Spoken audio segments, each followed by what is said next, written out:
Hello students, today we are going to read English grammar. हम लोगों ने last time sentence पढ़ा था, फ्रेज एंड क्लॉज पढ़ा था. हमारे फर्स्ट चैप्टर में एक टॉपिक और है जो मैं आज आप लोगों को पढ़ाऊंगा, फिर हम लोग लेसन 2 भी पढ़ेंगे. वो टॉपिक है, आखिरी टॉपिक है direct object and indirect object. सबसे पहले हम लोग ये जानते हैं कि ऑब्जेक्ट क्या होता है. जैसा कि हम लोगों ने पहले भी पढ़ा है कि किसी सेंटेंस में सब्जेक्ट होता है, वर्ब होता है और ऑब्जेक्ट होता है. तो ऑब्जेक्ट में भी 2 तरह के ऑब्जेक्ट होते हैं, डायरेक्ट ऑब्जेक्ट और इनडायरेक्ट ऑब्जेक्ट. बहुत ही आसान से शब्दों में हम इसे समझेंगे और कोई मुश्किल नहीं है. कहता है कि direct object is the receiver of the action mentioned in the sentence. मतलब जो करता, सब्जेक्ट जो एक्शन करता है, वो जो रिसीव करता है, वो डायरेक्ट ऑब्जेक्ट है. जैसे एग्जांपल हम लोग समझते हैं, my father bought a house. मेरे पिता ने एक घर खरीदा.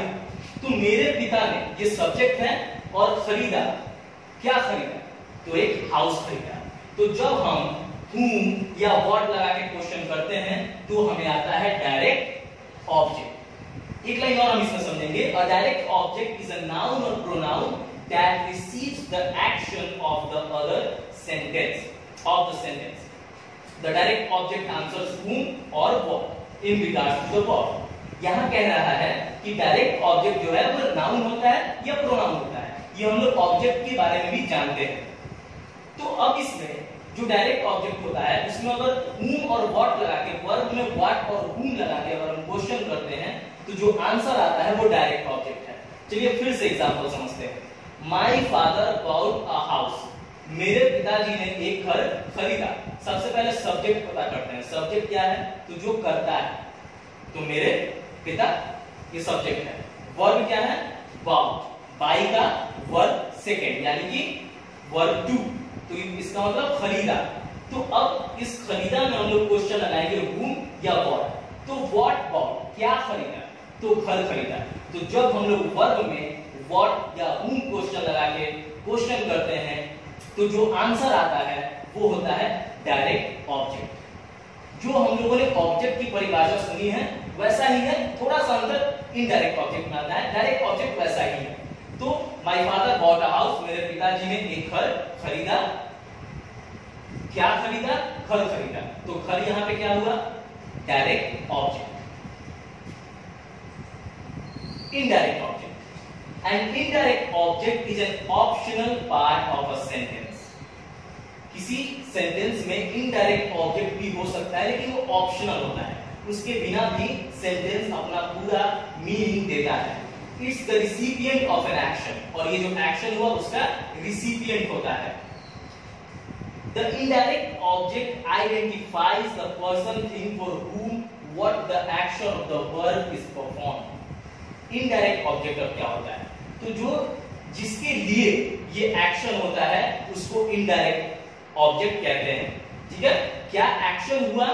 वो हुआ डायरेक्ट ऑब्जेक्ट. जिसके लिए हुआ वो हुआ इनडायरेक्ट ऑब्जेक्ट, यानी कि रिसिपिएंट, जो उसे रिसीव करता है, जिसके लिए वो एक्शन हो रहा है.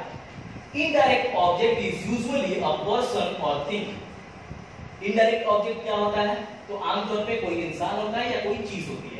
जो हम लोगों ने पिछला एग्जांपल देखा उसमें ही देखेंगे कि कैसे वहां पे इनडायरेक्ट ऑब्जेक्ट का यूज हो रहा है.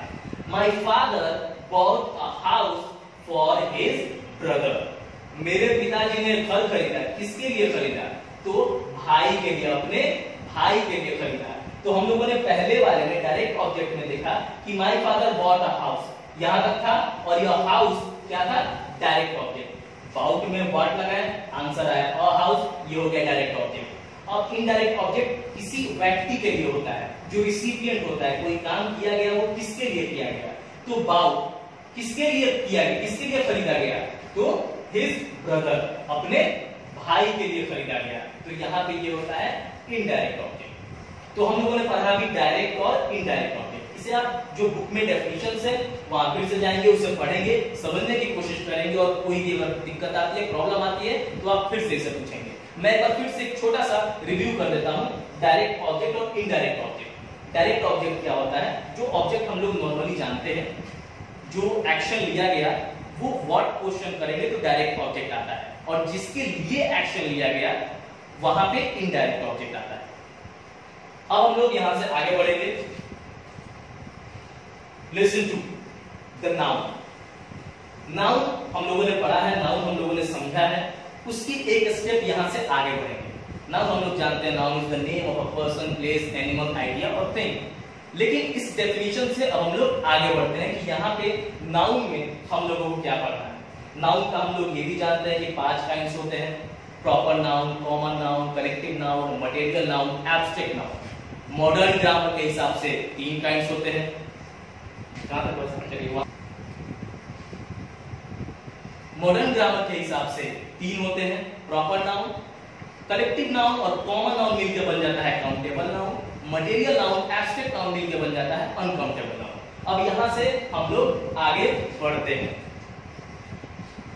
कॉन्क्रीट नाउन, अब एक नया टर्म आता है, समझते हैं। A concrete noun is a noun that can be identified through one of the 5 senses. Concrete noun क्या है? कोई घबराने की बात नहीं है, तो हम लोग इसे जानते हैं, ये शब्द नहीं जानते। कॉन्क्रीट नाउन क्या है? तो वैसा नाउन है जो हम लोग, जो हमारे 5 सेंसेस होते हैं, 5 सेंसेस क्या क्या होता है? टेस्ट, टच, साइट, हियरिंग या स्मेल। इससे हम लोग उसे अनुभूति कर सके, उसको महसूस कर सके, उसको फील कर सके, तो वो कंक्रीट नाउन है। जैसे डॉग कॉमन नाउन है लेकिन ये कंक्रीट नाउन है, क्योंकि इसे देख सकते हैं, महसूस कर सकते हैं, छू सकते हैं, ठीक है। सुजान एक नाम है, प्रॉपर नाउन है। सूटकेस ये भी छू सकते हैं, देख सकते हैं। एयर, टी, कैट और वुमेन, ये सारी चीजें हम लोग 5 सेंसेस से फील कर सकते हैं, देख सकते हैं, सुन सकते हैं, सूंघ सकते हैं या उसका स्वाद ले सकते हैं। तो ये कॉन्क्रीट नाउन है जो हम लोग जानते हैं। सिंपल में समझे तो एब्स्ट्रैक्ट नाउन को छोड़ के जो 4 नाउन बच गए वो क्या है? Concrete noun. अब जब हम लोगों ने कॉन्क्रीट नाउन पढ़ लिया तो एक बचा एब्स्ट्रैक्ट नाउन। इसे फिर से हम लोग रिवाइज करते हैं। An abstract noun denotes an idea, quality और state rather than a concrete object. concrete object, concrete noun हम लोगों ने पढ़ा, उसको छोड़ के जो चीजें हम लोग आइडिया, क्वालिटी या स्टेट की बात जब होती है, गुण की बात होती है, तो वहां पे एब्स्ट्रैक्ट नाउन होता है। जैसे ट्रूथ, डेंजर, हैप्पीनेस, ये सारे एब्स्ट्रैक्ट नाउन, भाववाचक संज्ञा। अब जो यहाँ पे ऐड ऑन है आपके चैप्टर में वो ये है कि एब्स्ट्रैक्ट नाउन को बनाते कैसे हैं, फॉर्म कैसे करते हैं।